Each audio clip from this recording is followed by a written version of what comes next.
panelist is a Rotaractor, I think an age mate to many of us. His name is Clement from the Rotaract Club of Apo in Nigeria, District 9125. Clement has been a Rotaractor for 8 years, which I think is above average. Most Rotaractors spend 5-4 years and move on to Rotary. So Clement has been here for quite a while. Not only as a club member, but also serving in the district leadership and also at international level. He just completed 2 years as a member of the Rotaract committee at RI. He's not only a member, not only a leader, but has donated to the Rotary Foundation tremendously. He's, I think, one of the very few Rotaractors who is a Paul Harris level 5. That means he has contributed over $5,000 to the foundation. Clement, let us start. Why have you been Rotaract for quite a while, for 8 years? What makes you stay? Thank you very much, my amiable immediate past DRR. I want to specially recognize President Ambrose. Thank you very much for the opportunity to be with you this evening. I recognize our immediate past TRFT, our Trustee Jetta, our PDGs in the house, district governors, Rotaract leaders, dear friends. Well, first, it will interest you to know that the service and community work wasn't what brought me to Rotaract. In fact, then in school, Federal University of Technology, Owerri here in Nigeria, every Sunday I used to hear the Rotaract Club of Futo sing songs when I go to study in the evening on Sundays. So one day I out of curiosity, I wanted to go and find out which group of people were always singing. And I was shabby dressed. I was with a green shirt, brown trousers, slippers. And I walked into a room full of people wearing suits, traditional wears as I'm wearing now with their caps. And they were singing songs. So I introduced myself and discovered that that was a Rotaract club. And the rest is history. I discovered that it wasn't just singing that they do community service. They do a lot of leadership exposure, a lot of seminars, conferences, and all that.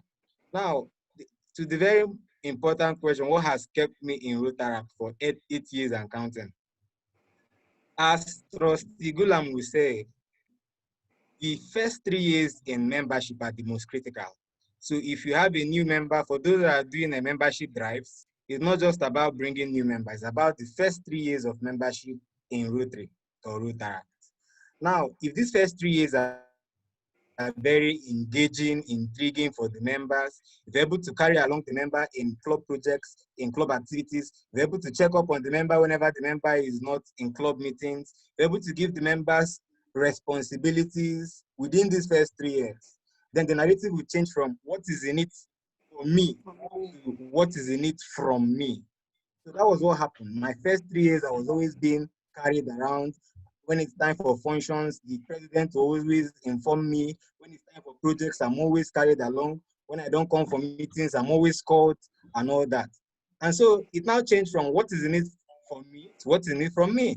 So I started thinking, how can I impact in Rotaract? How can I give back? How can I bring my younger friends and folks to come to Rotaract?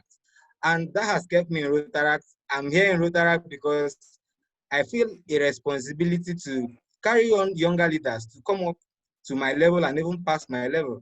I see that young enthusiasm, young fellows around me from various professions, from various spheres of life, you know, coming together and making a difference in the world.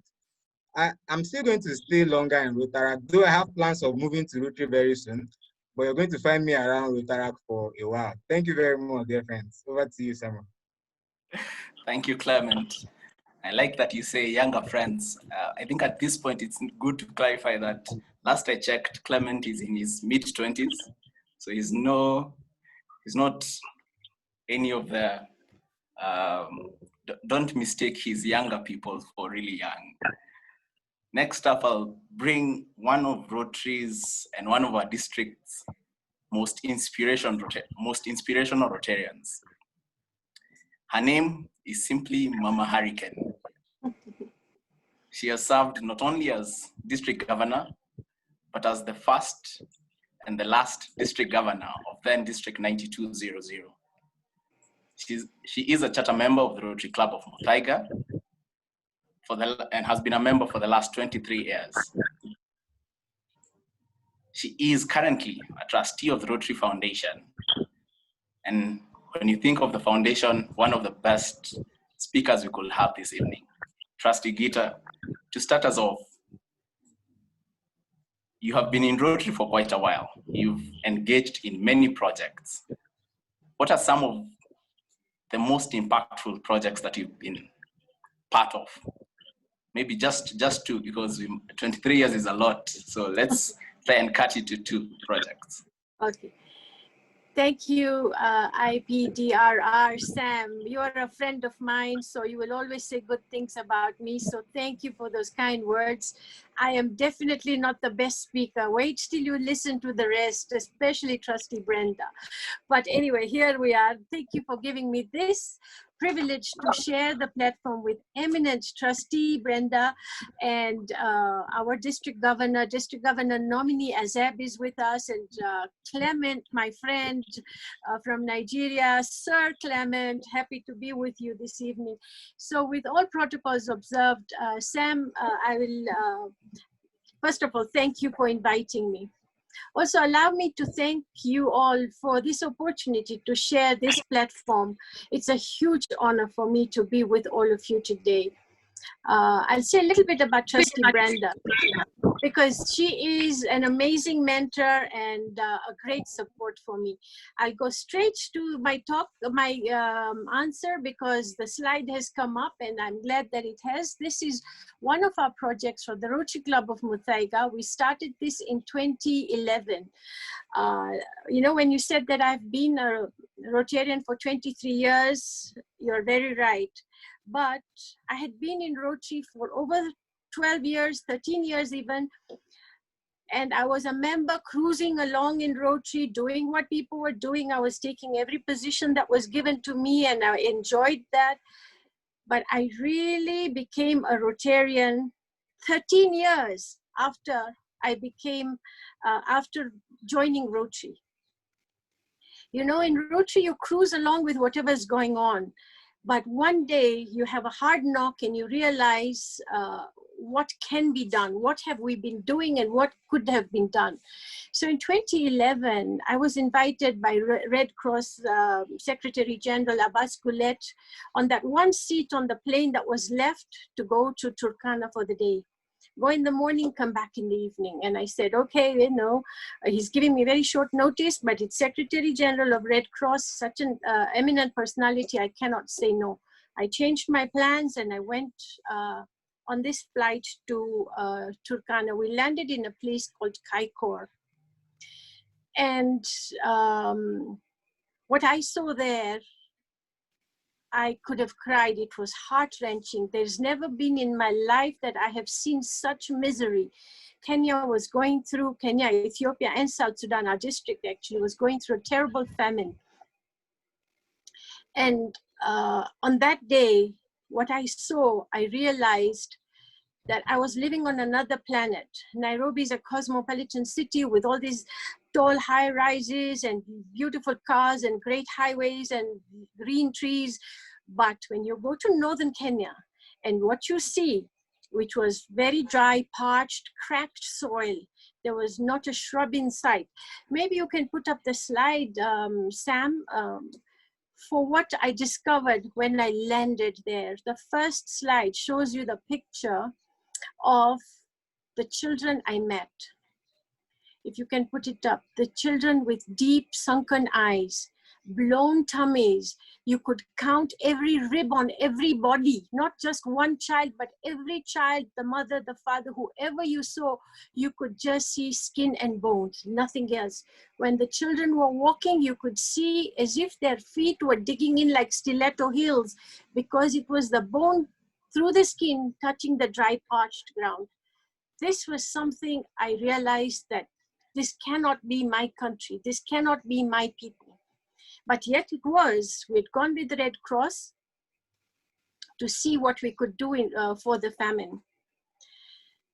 You know, in Turkana, the pastoralist communities move in search for water, and everybody was moving in search of water. This community was not settled, of course, and we'd gone on this mission to see what we could do. You could not, what do you do when you are told by Rotary Foundation, write a needs assessment? Where do you write the needs assessment? Everything is a need. There was nothing that we could say these people had, except cattle.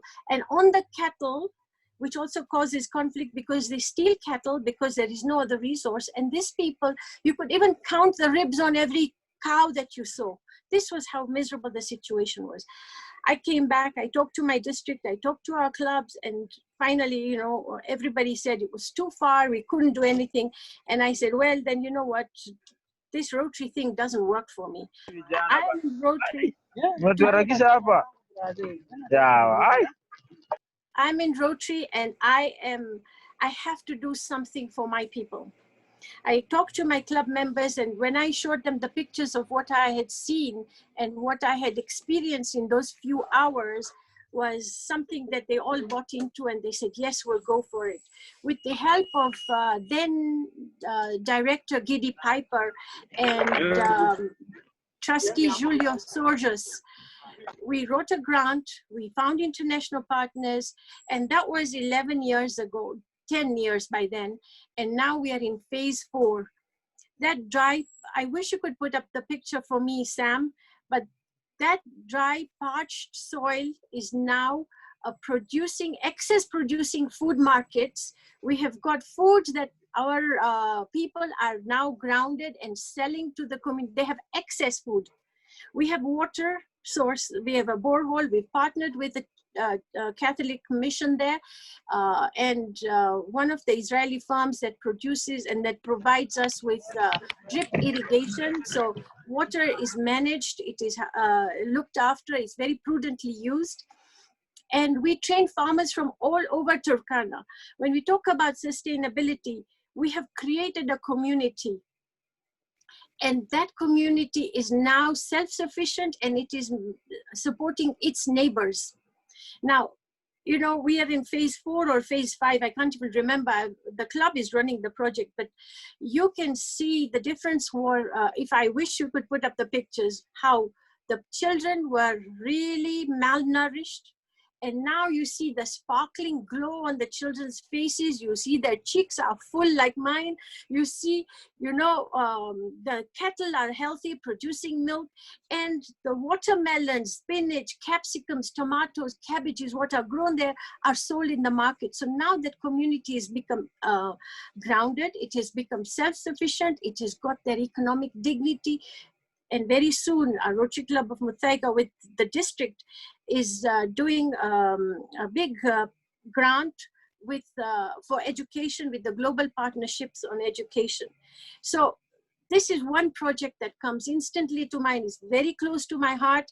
And every time anybody mentions Turkana, I think of what it was and what it is and now what it can be. It can also have higher rises. It can have those highways that we have in Nairobi. We can have those plantations. So everything's possible. This has been done in the last 10 or 15 years. What I'm trying to say is it took me a long time to be a Rotarian. I was a good member. I was really a good member, but I did not know the power of Rotary till that day. That was my first impactful project, and that's continuing now. It's probably in the 10th year or so. We then, this year, as you all know, when we experienced when we heard about actually the ravages of COVID in the rest of the world, we decided we had to do something for our people. And our district governor and we were all talking about what can we do? We have to cancel the Sunshine Rally. We have to cancel our district conference, but what are we going to do for our people? District Governor Joe Ortin at that time appointed Dr. Joe Kamau as the leader of our committee, and they appointed me as the fundraising officer. You know, within 3 weeks, we gathered more than 40 million shillings. We distributed food hampers to about 40 to 45,000 families whose names, addresses, and cell phone numbers that we have.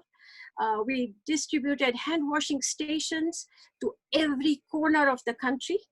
And we supplied PPEs to all the facilities that were really challenged, not run by government, but facilities that we have in our informal settlements. Why I'm telling you this is because in times of crisis, we all came together. There were people who would call me up to say, you know, I know you're doing this. Can I contribute? This people coming forward. One of the health companies called me up. I don't know them from Adam, and they offered me 2 million shillings. Banks came on, insurance companies came on board. And somebody read about us on social media, Susan Githuku from Footprints Press, and she said, Gita, I want to help, but what can I do alone?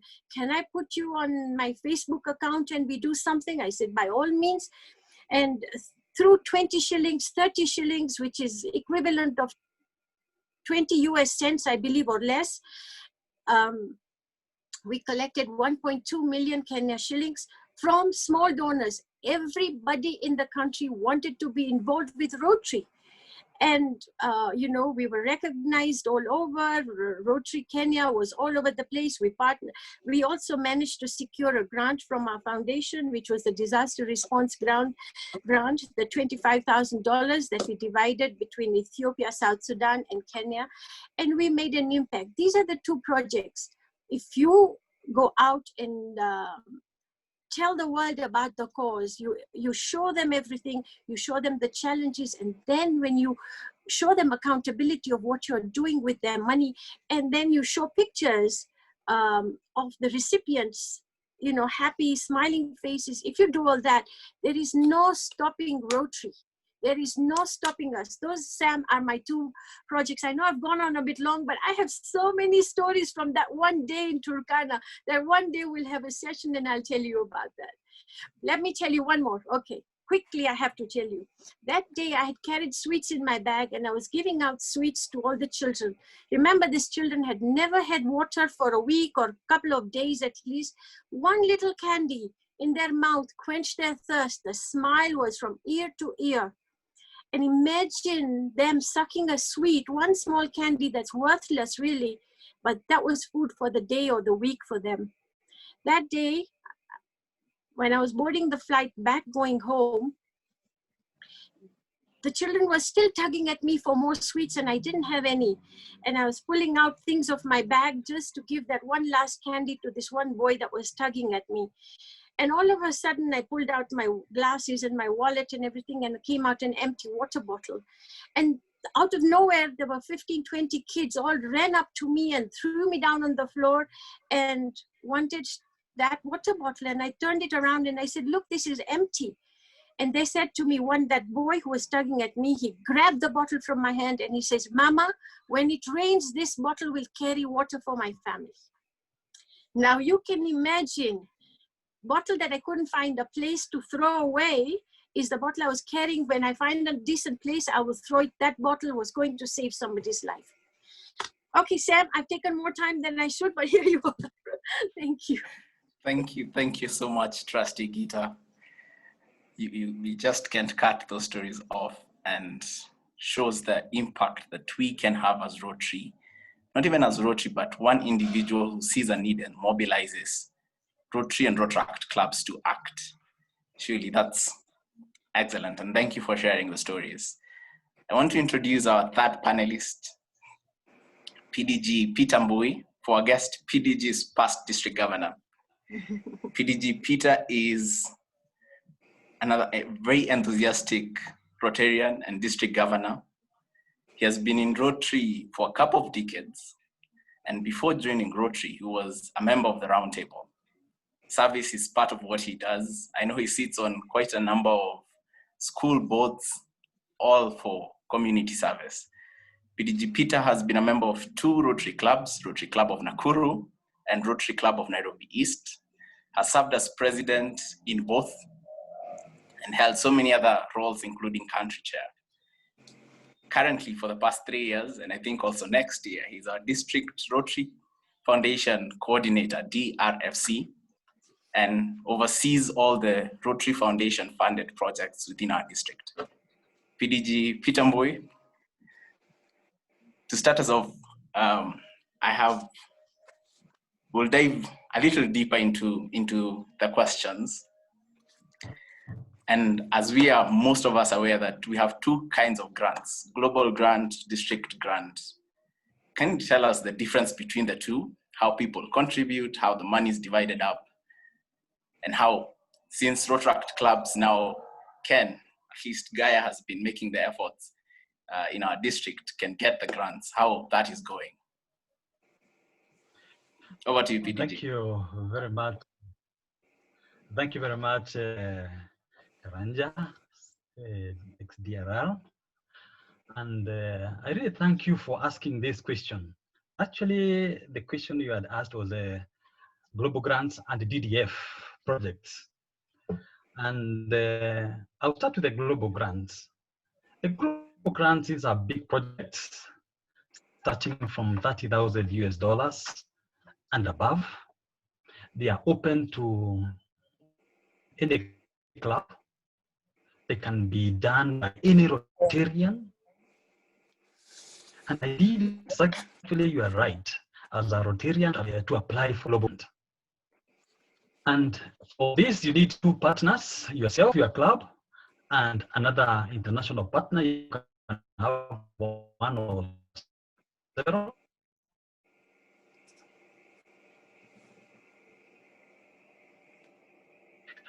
More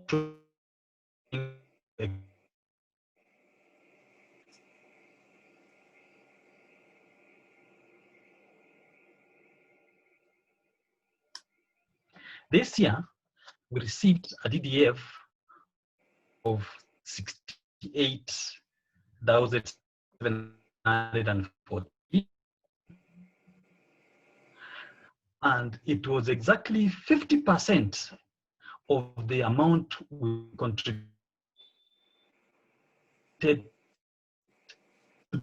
the as 2018, which was 137,000. So, first of all, you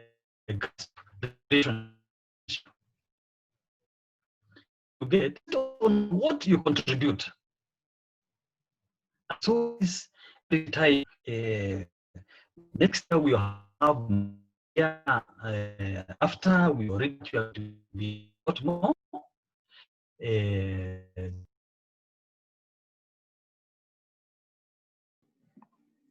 I think we're experiencing challenges with PDG's internet. You just left. So I'll be notified when it's back. So to our final panelist for the night, we were told to save the best for the last.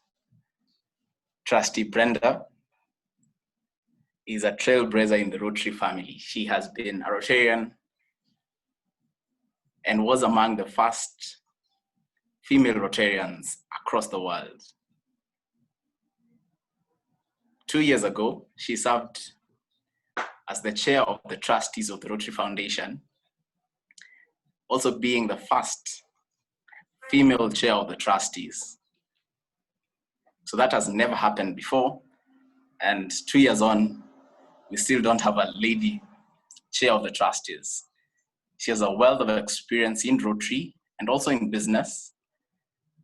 And when we got the slightest indication that we could have her in our club and in our district, we couldn't hesitate. Trustee Brenda, welcome to Nairobi, Kenya. Thank you. And our first question to you is, you sat on the trustees board when Rotaract was being elevated from a program to a membership type of Rotary. And over the past 2-3 years, we've seen so many changes in what Rotaract and Rotaract clubs can do. So tell us more, what informed the decision? Why was Rotaract elevated? And what are the trustees seeing in the elevation of Rotaract? Thank you so much, Samuel, and everyone else, with all protocols observed, because we have so many wonderful dignitaries and Rotaractors on this call tonight. You know, having Rotaract elevated to be equal partners in Rotary has been a personal dream of mine for a long time. I have known so many Rotaractors over the years, and I could see the desire to really make a difference and to be on the same level as Rotary. And when this came to the Council on Legislation a couple of years ago, perhaps many of you know that on the first round of votes this last time around, it didn't quite make the vote to become equal partners. You have a very strong advocate in then President Barry Rassin, and he was able to go to the lectern and talk again about the importance of having Rotaract elevated to be equal partners in Rotary. And because, you know, when you think about it, Paul Harris was only in his 30s when he became president of this organization. We're finding in Rotary that the average age of Rotarians is quite old. And we need the face of Rotaractors to be the leaders in this organization, because you have shown that you can really make an impact in the world over and over again. Just recently, with the certification of a polio-free Africa, we know that Rotaractors were quite involved on many, many levels, and we certainly appreciate that. But you know, our organization needs to continue to grow. It needs to thrive. It needs to change. And we've made many, many changes just during this pandemic. Changes that came about because of the need. And we became very adaptable and flexible on a very short time. And I think that Rotaract will become the face of Rotary as we move forward. You really will. You are now empowered to make a difference. You are empowered to lead. And I can tell you that I was serving on both the trustee board at meetings this week and the board. And much of the conversation is about Rotaractors and how you are the future of our organization. And I look forward to hearing your ideas and the changes that you can make to make this world a better place. Thank you. Thank you, Trustee Brenda. Rotaract is the future. That's the message I get. So I'm being pressed by my co-hosts on time. So I'll have one more round of questions. And then where the real discussion will happen is in the breakout rooms that each of our panelists will be in. So to one more round of questions, Clement, my brother from Nigeria. Nigeria was the last country to be certified polio-free. And through social media, I've seen some of your posts, you know, doing the rounds to immunize children against polio. And you are actively, last year, ensuring that we, the DRLs, also focused on donations to end polio, to the polio fund of TRF. So what has been your experience, and what, being a Nigerian, what did that mean for you? And a young Nigerian at that. Clement.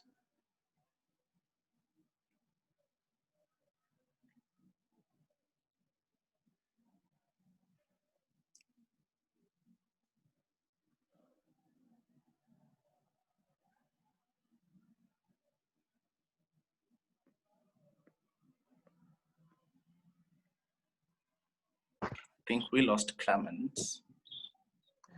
Clement, are you in?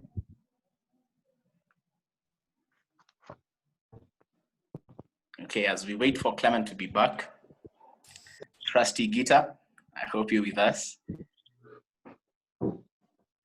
We all know that polio has been eradicated, at least the wild polio virus. We still have a few cases of the induced polio cases happening.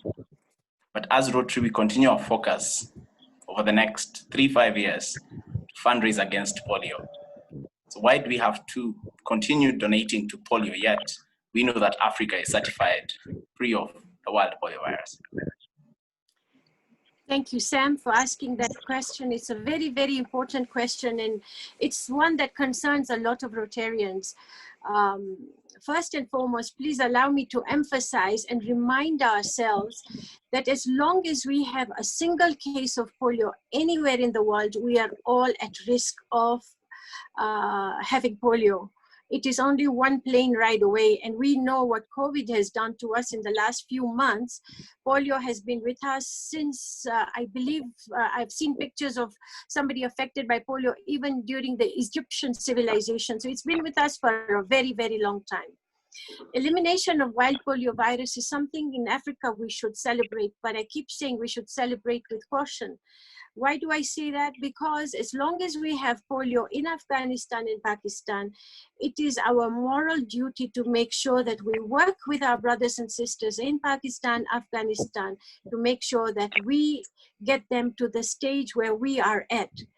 But the fact that there is polio, wild polio virus in those countries, it's a matter of time that it can resurface back in Africa if we're not careful.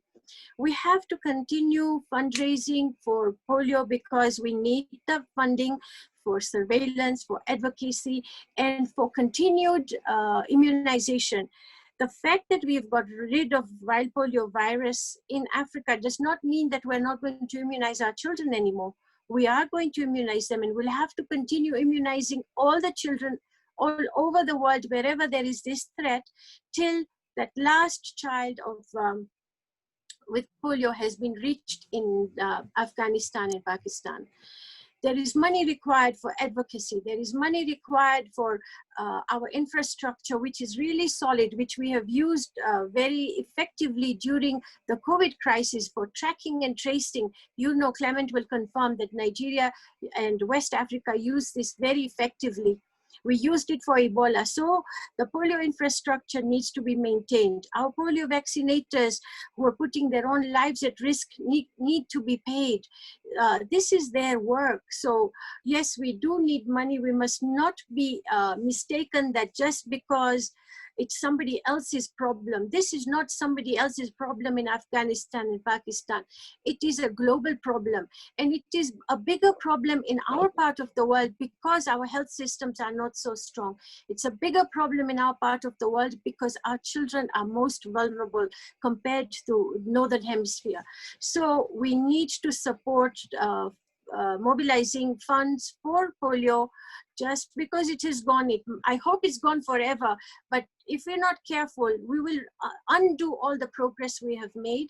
So we need the funding. You know, when you're running a race, when you see the finish line and you want to get it, that's the hardest time. You're most tired, there's a lot of fatigue, you're not sure whether you're going to make it or not, but here we can see the finish line. We have run the race, we have only got that much to go.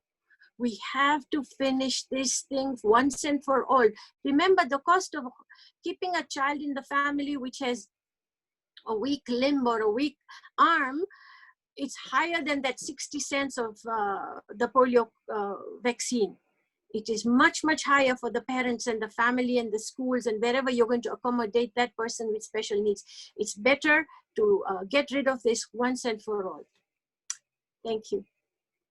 Thank you, Trustee Gita. Clement is back, and in just a brief 1 minute, Clement, what does it mean for you as a young Nigerian who has participated so much? I think he has left again. Internet seems not to be on our side today. But so to PDG Peter, you're back. Hope this goes well. You're talking earlier about global grants and DDF. Kindly finalize on that in a minute, and also mention to us how can Rotaract clubs go about applying for DDF and global grants in the next 1-2 years. Okay, yes, I would just like to finalize on the DDF that It varies from year to year. We usually give small projects of about $2,000, but this is determined by the board. If the DRFC, it actually stands for District Rotary Foundation Committee. When we meet, we make a decision, and sometimes we call in the district governor, and he may want us to do small projects, many of them, or slightly bigger projects, fewer of them. So that changes every year. And currently, we have allocated a possibility of a Rotaract Club doing a projects through their mother clubs starting from this year. Our DDF has not yet come, but once it comes, that will be there, and we will see how you can start to work with your mother club for the time being and start practicing. Now, how do we see the Rotaractors getting involved as we move on? The first thing is going to be training. We'll need to hold very serious trainings with all the Rotaractors to train you on the systems and the ways we use for applying for these grants, especially the global grants. And also on application, there is a full menu of trainings that we need to go through. And I think the faster we start doing that, the better. Do unlimited. And our district is very good at applying for grants. We have currently about 119 going on simultaneously, probably too many, but yes, we are one of the clubs which district which do a lot of grants, and we want with you now there, we do as much as possible to help the communities, and we do all that we can to make sure that you are well trained, ready when the window is opened, and we assist you. I think that's all for me. Thank you, PDG Peter. Trustee Brenda and Dr. Clement will have one question each, and then we can move to breakout sessions. Trustee Brenda, having been a trustee for the last 4 years, and having been a trustee in the COVID times, very challenging times for every one of us, and the world is not sure what next.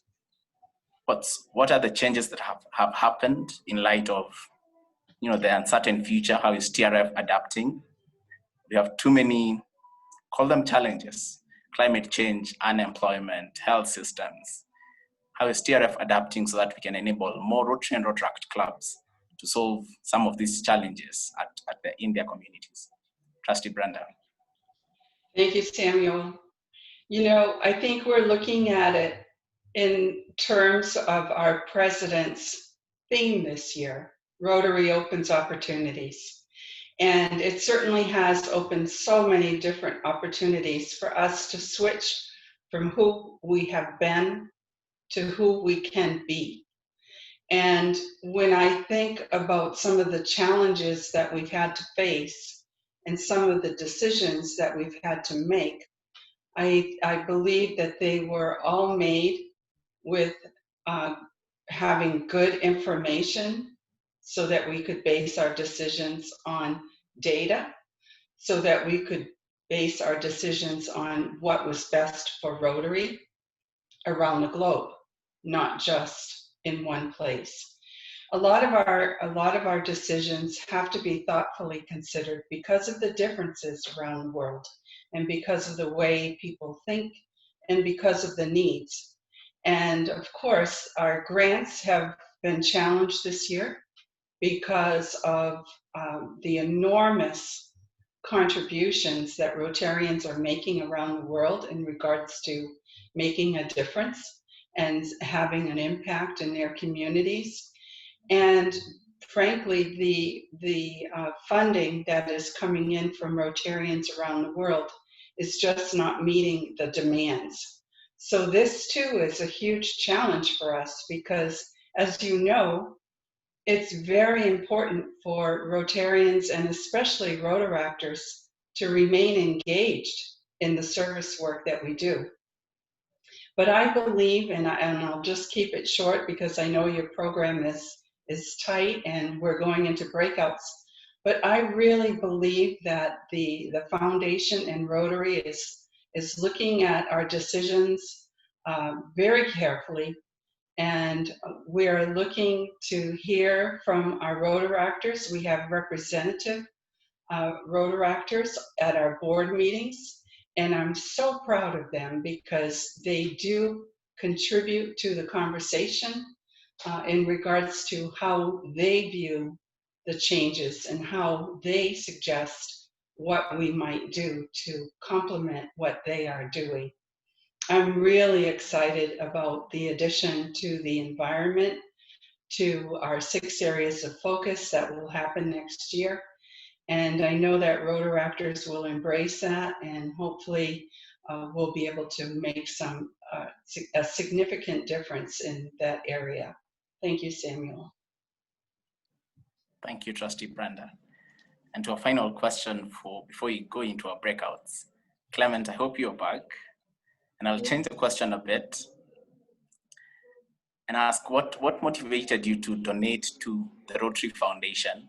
If I'm not wrong, you're the only Rotaractor in Africa and probably across the world who is a Paul Harris level 5 and also a benefactor of the foundation. What motivates you to do this? Thank you very much, my immediate past DRR. I'm very sorry for the network hitches. So the Rotary Foundation, for me, became a passion in 2015. I joined Rotaract in the year 2012, but I made my first donation to the Rotary Foundation in 2015. And this passion just started as a joke, because then my president, Honorable James, invited me to a district Rotary Foundation seminar. And in the seminar, I heard of the Rotary Foundation and discovered that most times when we give to the Rotary Foundation, in fact, every time we give to the Rotary Foundation, our funds are used in places in the world where help is needed the most. It also translates that when we donate, money is available for these international projects. Again, the various recognitions that the Rotary Foundation affords donors is also a motivation. For example, in 2015, when I made my first gift of $400, PDG, that's Part District Governor Joma Pelokoro, matched me to a Paul Harris Fellow. And then I became the only Rotaractor Paul Harris Fellow in the whole of my zone, in the whole of my state. Anywhere I go to, everyone is calling PHF Clement. I had this sense of responsibility, I had this sense of respect. And that also pushed me to go further. Some other times when I do some spectacular activities in Rotaract, some Rotary leaders match me. So though I am a level 6 Paul Harris Fellow, PHF +5, it doesn't mean I have actually donated the $6,000.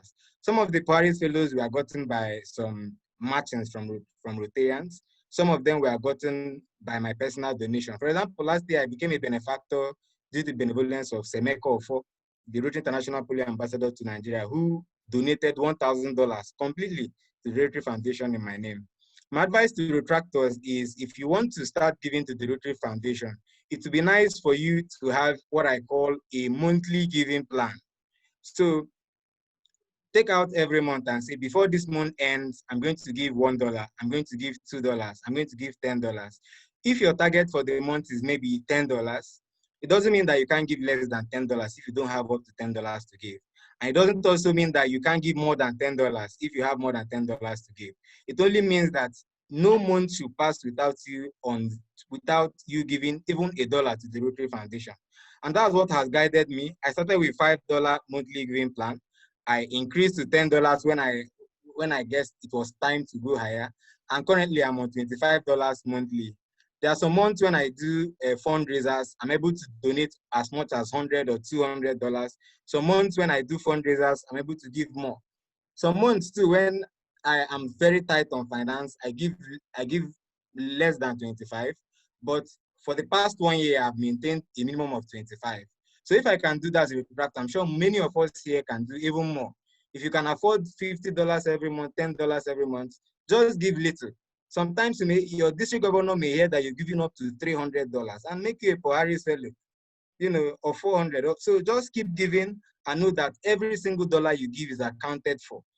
From the very first dollar you give to the very last you give is accounted for, and is going to be used judiciously in various parts of the world where help is needed most. Charity Navigator has given us 4 stars for 11 consecutive years. 4 stars is like the highest, like a 5-star hotel rating, is like the highest star in the army, is the highest you can get in Charity Navigator. It shows that Charity Navigator, an independent body, has seen that Rotary Foundation is a charity you can trust. So I'd like you to take this up as your own passion, and I'd like to see you at the top. Thank you very much, Samuel. Thank you, Clement, for the very passionate response. My time is up. We've had some 40 minutes of thought-provoking discussions, and they can't end. We've just covered half of what we prepared. So we have breakout sessions, 3 breakout sessions. The first breakout is on polio. What next for polio-free Africa? PG Trustee Gita has mentioned that we can stop where we are. We have to ensure we are at 0 across the world. So that's breakout session 1. Breakout session 2 is on power of partnerships. We can't do this alone as Rotary. We can't do this alone as one club. We have to partner with like-minded organizations, and that will be breakout session 2. Our final breakout is on elevation of Rotaract. Rotaract has been elevated. What next? What happens after the elevation? So I'll hand over to our technical team. I think in about a few seconds, you'll see a pop-up on your screen directing you to one of the breakouts. Each breakout will be led by a Rotaractor from one of our partnering clubs from Nigeria, from District 9125, that's Nigeria, District 9212, our neighbors in Ethiopia. That is breakout 2 and 3. We'll have Trustee Brenda, DG Patrick, who's amongst us, and DRL Kennedy Gaia.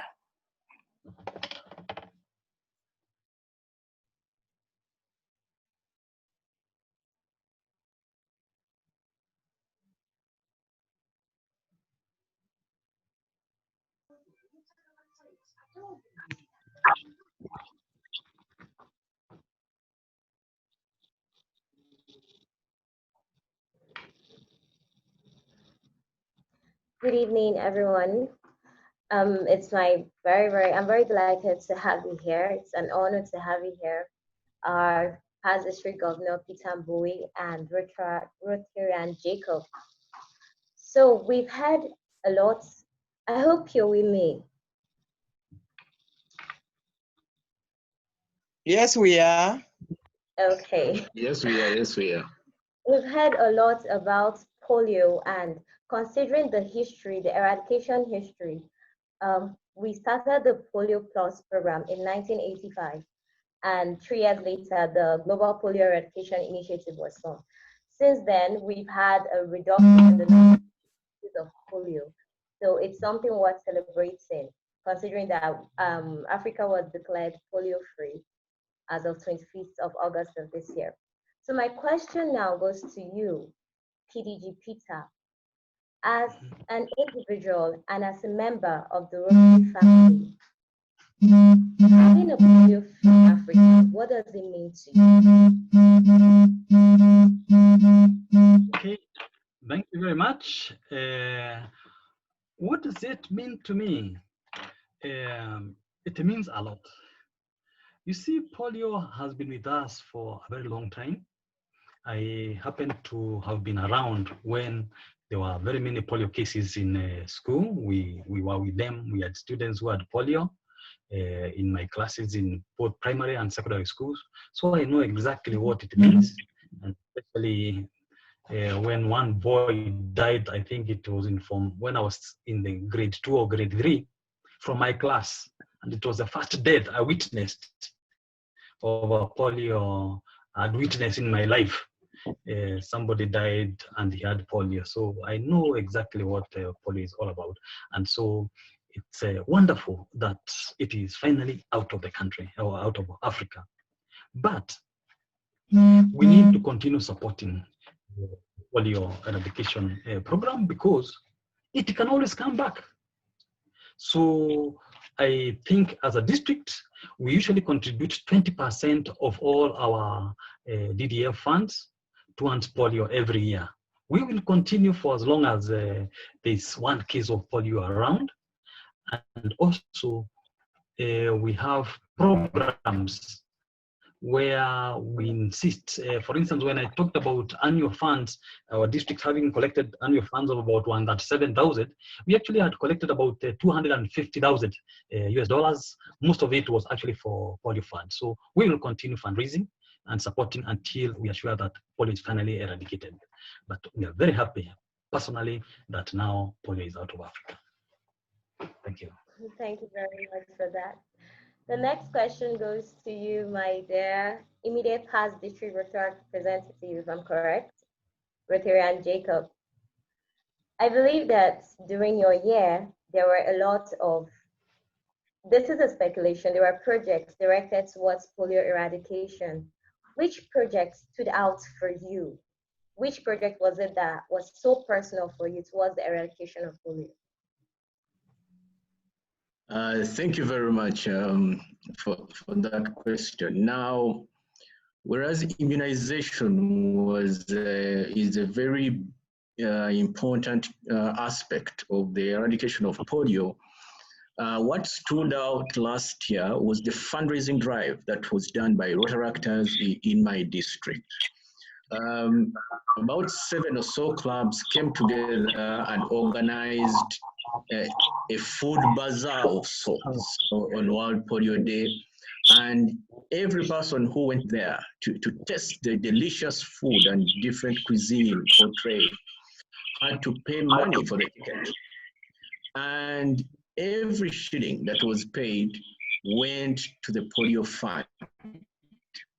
And to take it even a step higher, individuals went ahead to mobilize themselves to get money for the foundation, to the extent that the Rotaractor that gave the most to the polio fund came from our country, from the Rotary Club of Kampala. Tom donated $1,000 to the polio fund as part of efforts to ensure that polio is eradicated all over the world. So for me, those two situations stood out.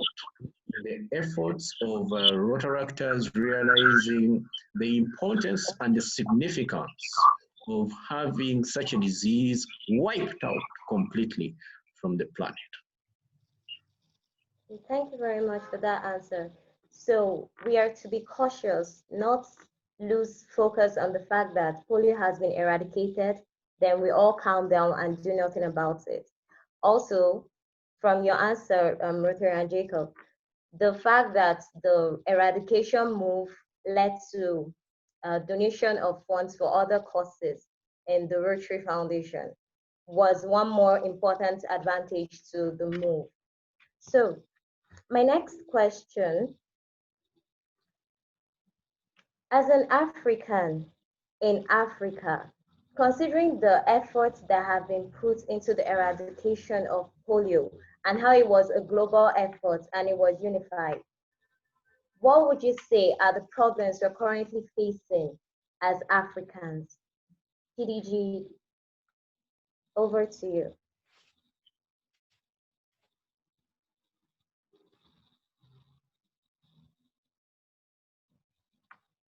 Past District Governor Peter, are you with us? Please just repeat the question. Okay, my question is, as an okay, that's not a problem. As an African in Africa, yes, considering all the efforts that were put into the eradication of polio, a global effort, what would you say are the current problems we're facing as Africans? Okay.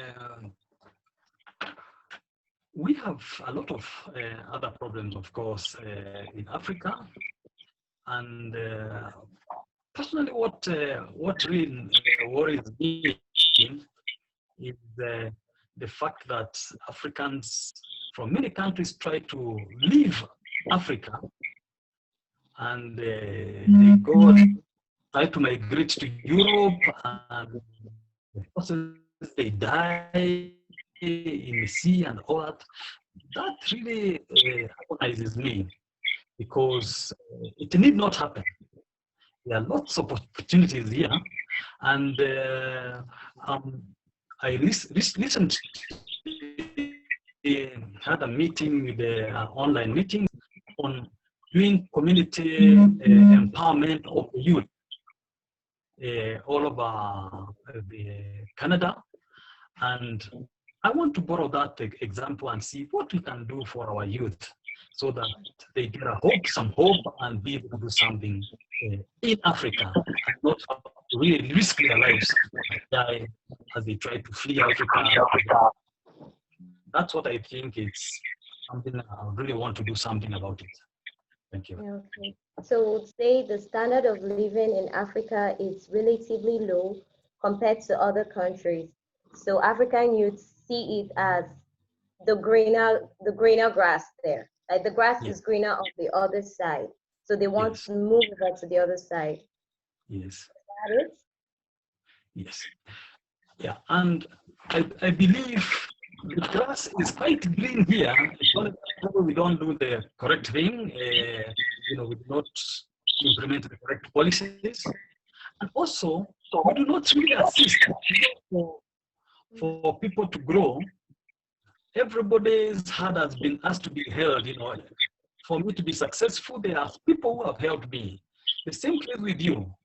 And I think that we should be standing out and trying to help our youth to make a meaningful life right here, without having, they can go overseas to train and come back, but we should give them a life right here. And I think, to me, that is what bothers me as an African. Okay. Yeah. Wow. Since the problem right now is focusing on the youths, and Rotaract clubs consist mostly of the youths of a particular place. Yes. My immediate past district Rotaract representative, what do you think Rotaract clubs should do to help the youth to realize that there is still hope for them, there is future, there is something better in the countries they are in currently? Thank you very much for that wonderful question. Now, what we need to know is that we belong to one of the most visionary organizations in the world. Because when Rotary realized the importance of young people, the value of young people, they decided to invest in young people. Now, when you look at the first program of Interact in 1962, and then Rotaract, Youth Exchange, RILA, all these are avenues of Rotary investing in young people, because they know that whatever change you want to see in a community will be derived by those that will make decisions during their time. So mentorship is a very, very important aspect of the lives of young people like you and I here on this call. And basing from a program that is being run here in my district of Rotary Vijana Poa, spearheaded by PDG Bob, you will see that they are getting young people into work, either employment or starting businesses, and they are mentoring them in ways that had never been done before. There is also another program called Rotary Business Connect, spearheaded by PDG Ken, and this has overflown over to Rotary to see that young people who have businesses can easily access their own markets. But to bring it down to an individual level, every Rotaract club should look at their members as an investment, should look at them as a valuable possession for their communities, and therefore take deliberate steps to see that these young men and women in the Rotaract clubs are mentored and given direction over the years. When I joined Rotaract about 10 years ago, in 2010, I was not the person you see today. And over the years, I have improved because I have been held, coached, and mentored by different Rotarians. And no wonder today I'm a Rotarian, because I have seen the value of Rotary. And if every young person can go through the same process, then the issue of young people fleeing elsewhere will not become an issue. The debate will always be on how far can they go with the possibilities that are in front of them. That's a very brilliant one, because I feel that enlightenment will also help people to understand the value of what they have at home, and to know that what they have here is actually what they are looking for out there. And I feel like most young people don't have this. They know that they have to get somewhere, but they don't know how to get there. So room for mentorship is actually needed to be created in different Rotaract clubs. So speaking about that, and programs that you have in your own country that are helping to come to, how do I put this, to infuse into the youth this zeal to want to do more for themselves. How do you feel we can share this to other countries out there? I mean, if you have this in your country and this system is working for you, what of other countries? What of other Rotaractors in other countries? How do we get to them? Okay. Yes. Now, first of all, what the programs we have very vibrant mentorship programs for characters in our clubs, and quite a number of clubs in Nairobi. And I think that's the capital city. I think we are going to try and roll it out to all the clubs in our district. We'll see how it fares. Because we think it is very, very important that these Rotaractors are mentored to become responsible adults and successful adults.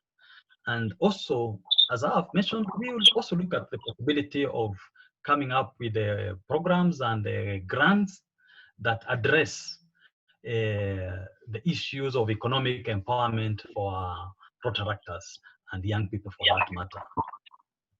As to extending it outside the country, I'm not very sure as yet, but I believe if it is successful here, it's very easy to, especially in our district, which is Ethiopia, South Sudan, and Eritrea.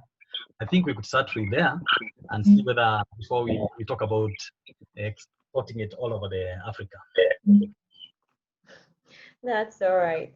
Maybe we could start with delegates from different countries. Like I am from Nigeria now, and I am meeting you from different countries. So we could start small instead of like carrying a whole club out there. Well, that's a very good idea. So, okay, other problems. Let's say poverty in Africa. We know that Africa has a very high rate of poverty, and yes, like when people say, it is he who has eaten and is alive that will think of the future. So how do we start with the basic problem, poverty eradication? What do we do about poverty in Africa as Rotarians and Rotaractors? Yes, it's very interesting as DRFC. You know, we have the 6 areas, we have been having the 6 areas of focus. And in our district, we spend a lot of money on basic education, water, a bit on health, but very little on economic empowerment and peace and conflict resolution. And the interesting thing is that I believe if you address the peace and conflict resolution, you might actually solve both the water and the health and all that. But hardly any money goes to those two, that area, and even economic empowerment. So in my last year as DRFC, I really tried to encourage our Rotarians to address those issues. Because the other ones are simpler. You put up a borehole and you solve the water problems. But if you could empower those people, then you cannot. You don't need to put a borehole for them. They can do it themselves. They can educate their children. They can take themselves to school. And just to give an example, my former Rotary Club of Nakuru did an economic empowerment project where they built water tanks for the clubs and for the community. But in it, they put other things like you must plant trees, you must join a small group of economic empowerment. And recently, one of the groups, when I was district governor, I visited one of the groups, and I was shocked to find that the group had become wealthier than the Rotary Club. They are the ones who could lend them money. They are the employees, they are the vehicles, they are the everything, the group. So I thought, well, apparently this thing is possible. So yes, I will try to push to have more of our projects towards economic empowerment and of course peace and conflict resolution as I go on. Thank you very much for your time. But rounding off the session, we've agreed that what's next for Africa is we focus on Africans' youths and find a way to empower them to understand that what they are looking for out there, it's really here. And then we find a way to concentrate more on the economies of the different African countries to help them know that poverty should not be the root cause of every problem we have, because really it is. I mean, a hungry person finds what to do, and then if they are not as morally uptight as every other person, they do anything to survive. So we find ways to focus more on economic development projects and peace and conflict studies. Thank you very much for your time. I don't know if there are other questions from the audience. I haven't seen any pop up here. So it was nice having you too. Thank you very much. Thank you. Thank you very much for moderating. Okay.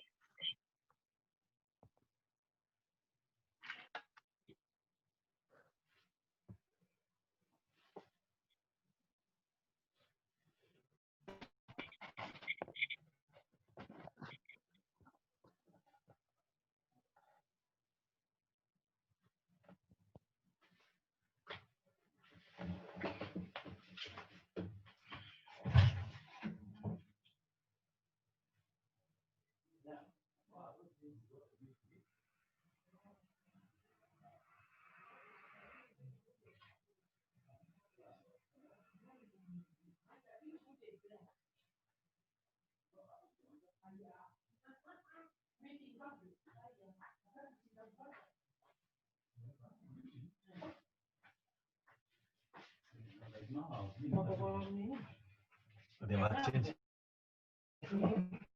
Yeah, no.